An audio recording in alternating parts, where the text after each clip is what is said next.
de sciences sont de B. Ok, c'est ça. C'est ça l'équation de B. Je l'écris aussi ici pour que vous puissiez voir, vu qu'on n'a pas l'espace.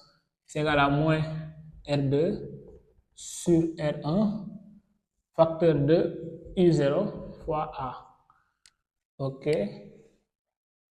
Pour la question numéro 4, parce qu'on a répondu à la question numéro 3B, parce que c'était tout simplement exprimé B en fonction de ça, c'est fait. On souhaite inverser la tension U θ' pour obtenir la tension U second. C'est cette U second là à la sortie, qui s'écrit sous la forme U second prime égale à Bθ. Représenter un montage à amplificateur opérationnel assurant cette fonction et qui complète le conditionneur. Ok, donc il faut qu'on efface tout ça pour arriver à répondre à notre question parce qu'on a besoin d'espace. Ok, donc vous effacez tout ça. Ok.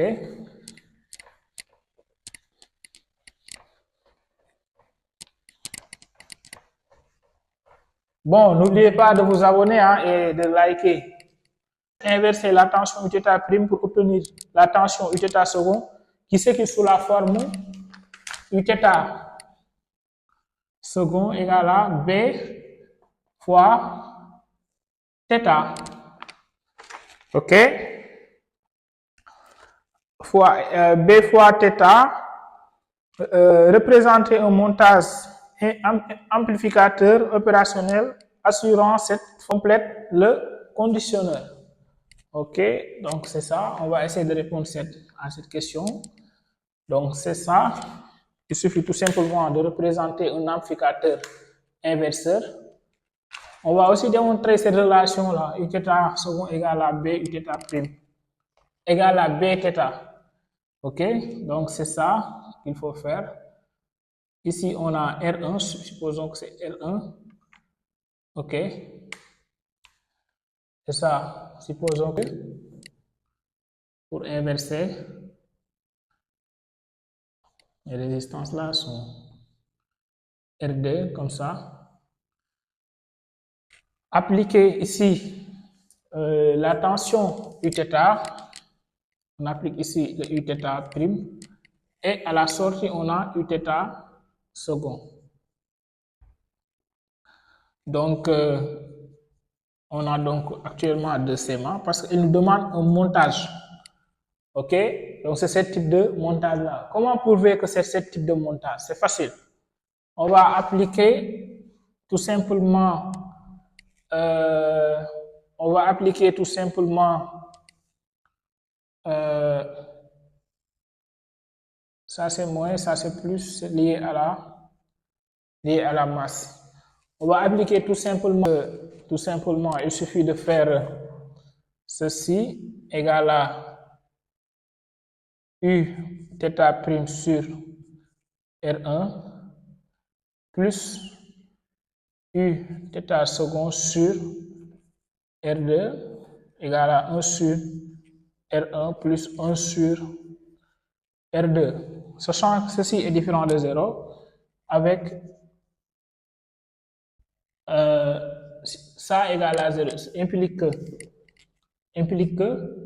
Uθ' sur R1 plus, il faut que je prends une autre couleur quand même. Uθ second sur R2 égale à 0 avec tout simplement 1 sur R1 plus 1 sur R2 différent de 0. Ok, on va continuer dans l'autre part, dans l'autre côté. Différent de 0. Ok. Ici, on va tirer Uθ second en fonction de Uθ'. D'après ce qui précède, on avait l'expression de Uθ'. Je pense que c'était ok, on va essayer de voir. Donc ici, on a quoi? On a Uθ' sur R1 égale à moins U-θ second sur R2. Cela implique que U-θ second égale à quoi? U-θ second égale à quoi? Égale à R2 moins R2 sur R1 fois U-θ. D'après ce qui précède, on avait dit que, d'après la question précédente, on avait dit que U-θ' égale à moins B fois θ. Donc, on aura U-θ' égale à, le moins est là, avec ce moins, ça va donner plus R2 sur R1 fois B θ'. OK? Mais ici, il y a une condition nécessaire. Il faut que R1 soit égal à R2. OK? Si R1 égale à R2, dans ce cas, le rapport là égale à 1. C'est-à-dire R1, R2 sur R1 égale à 1. OK? Finalement, B fois θ. OK? Donc ici, il y a une condition à respecter avec l'inverseur qu'on a utilisé. Avec l'inverseur que nous avons utilisé, il faut d'abord supposer que il faut que forcément R1 soit égal à L2. Si R1 n'est pas égal à R2, dans ce cas, vous ne pouvez pas utiliser ce type d'inverseur. Donc, je pense que c'est ça qui met fin à cette vidéo. N'oubliez pas de vous abonner, de liker, de partager. OK?